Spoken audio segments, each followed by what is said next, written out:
একটা গরিব মানুষ খেটে খাওয়া মজদুরি পাহাড়ে ফজরে নামাজ পড়ে যায়, আপনারা ভালো করে বুঝবেন। সেই লোকটা 400 টাকা ইনকাম করে ঘরে নিয়ে আসে কি? অবশ্যই আসে। ওই 400 টাকা থেকে 150 টাকা 200 টাকা কিছু সামান খরিদ করে কোথায়? ফাটক দুয়ারে, মার্কেটে। কেন বাড়িতে কালকে চল নাই? বাবাজি ভাই আমার, ওই সামান্য একটা গরিব শ্রেণীর মানুষ দুনিয়ার কষ্টটা, দুনিয়ার মেহনতটা, দুনিয়ার ঘাড় ভাঙা পরিশ্রমটা এই দুনিয়াতে বুঝতে পারবে না। যখন ওই লোকটা জান্নাতে যাবে সেই দিন আল্লাহ তাকে জিজ্ঞাসা করবে, আব্দুর রহমান তুমি বলো তো, এমন একজন মানুষ তুমি ছিলে, তোমার বাড়িতে 4 বেলা খাবার হয়নি, তোমার বাড়ির ছেলে মেয়েরা ভালো পোশাক পরতে পারেনি, ভালো জামা পরতে পারেনি, ভালো খাবারটা তোমার বাড়িতে হয়নি, তুমি নর্মাল খাবার খেয়েছিলে, তুমি এমন খাবারটা খেয়েছিলে যে খাবারটা খেতে যে আমার নাম তুমি নিয়েছিলে। আল্লাহ তুমি যদি আমাকে খিলাও মাবুদ, তুমি যদি আমাকে ভালোবাসো মাবুদ, মরার পরে যেই দিন জান্নাতে যাব মাবুদ, আমার জীবনের আরমানটা জান্নাতে চলে যাওয়ার পর মিটে যাবে। আমার আল্লাহ ওই বান্দাকে বলছে, বান্দারে দুনিয়ার মেহনতটা, দুনিয়ার পরিশ্রমটা তুমি বলো, আমি আল্লাহ তোমাকে জান্নাতে দিলাম, জান্নাতে এসে যাওয়ার পর তোমার জীবনের ওই কষ্টটা কি তোমার মনে আছে? আমার আল্লাহকে বলছে, আল্লাহ আমি জানি না জান্নাতে এসে যাওয়ার পরে আমার জীবনের ব্যথাখানা, কষ্টখানা, মেহনতখানা আমি সব ভুলে গেছি। বলুন সুবহানাল্লাহ। আল্লাহ জান্নাতে এসে যাওয়ার পর আমি সমস্ত ব্যথা ভুলে গেছি। এখন মানুষ রঙের ওপরে আছে, রং বুঝতে পারছেন তো? মজার ওপরে আছে। মজা কি জিনিস এটা পাবলিক জানছে, মানুষে জানছে। দুনিয়ার মার্কেটটাতে দেখেন বাজার কঠিন ভালো লাগছে, বাজারে ভালো লাগবে জান্নাত আর জাহান্নাম। আমি কিন্তু আমার বক্তব্য দিকে আসিনি ভাই, এরকম লাইফে মনে পড়ে না যে মানুষ এরকম হয়। আমি আপনার কিছুক্ষণ পরে চলে আসছি। আমি শুধু এই কথাটাই বলছি, দুনিয়াবি চলাফেরা, দুনিয়াকে মানুষ কামড়ে ধরেছে, দুনিয়ার চক্করে পড়ে গেছে।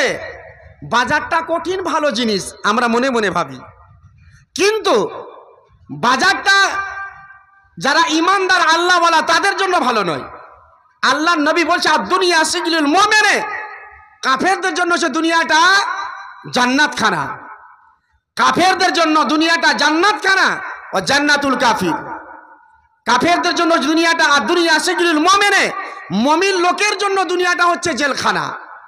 নবীজি বলছেন, আর দুনিয়া সিজনুল মুমিন, মুমিন লোকের জন্য দুনিয়াটা হচ্ছে জেলখানা ও জান্নাতুল কাফির, আর কাফেরদের জন্য হচ্ছে দুনিয়াটা জান্নাত খানা। বাবাজি ভাই আমার, এই দুনিয়াতে সবাই কি জান্নাতে যাবে? সবাই আশা করেছে, কিন্তু যে আপনি আশা করেছেন সে আশা করে গেলে আপনাকে সেই আশার মতো কাজ করতে হবে।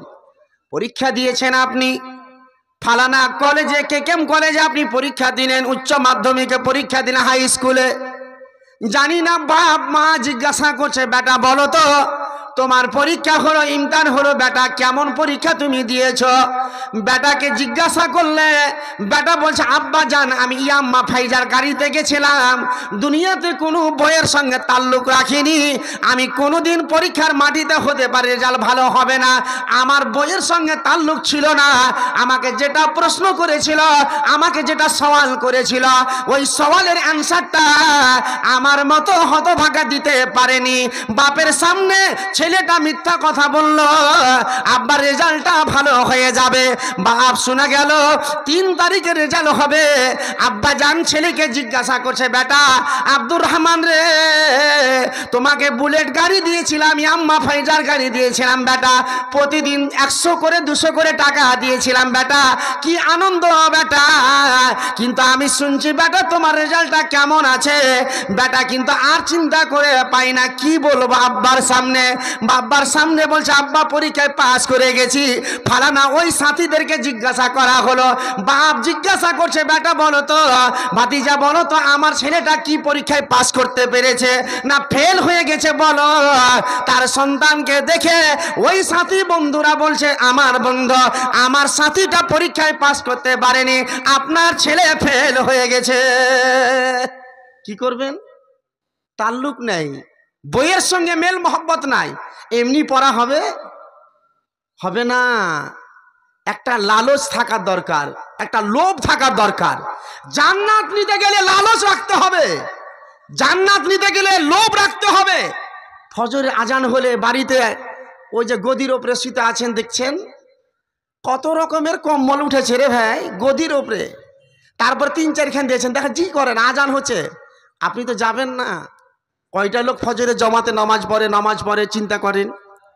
তো বাবাজি ভাই আমার, আপনারা দুঃখ নেবেন না, আমি আলোচনা যে বিষয়ের উপরে আসছি আমি এই জন্য বললাম, অনেক বাবাজি ভাই আছে, মার্কেটটা কঠিন মজা, মার্কেটে যদি মজা নেন পরকাল অন্ধকার হবে, আলো হবে না।